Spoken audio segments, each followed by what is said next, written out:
Nilinaw ni DSWD Secretary Rex Gatchalian na hindi dole-out ang program o dole-out program ang first 1,000 days conditional cash grant na ibibigay sa ilalim ng Pantawid Pamilyang Pilipino program.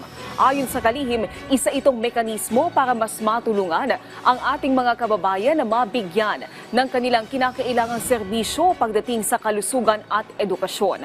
Paliwanag pa ni Gatchalian, ang 350 pesos na buwan ng F1KD health grants ay makakatulong sa mga buntis at breastfeeding moms na 4-piece beneficiaries na makapag-check up at matiyak ang kalusugan ng kanilang mga sanggol hanggang sa kanilang paglaki. Bakit sila binibigyan nun? To defray the cost. Kasi marami sa mga pamilya na to malayo sa paaralan, natatagpuan ng kanilang mga tahanan, malayo sa paaralan, malayo sa health center, to help defray the cost lang para mag-avail sila ng health service, para rin mag-avail sila ng education service. At ngayon, prenatal and postnatal services. Masyado maliit yung grants para magbuntis ka or magkaroon ka ng anak. But rather, ito ay tulong natin sa kanila para matustusan nila yung gastos na magko-commute papunta sa health center.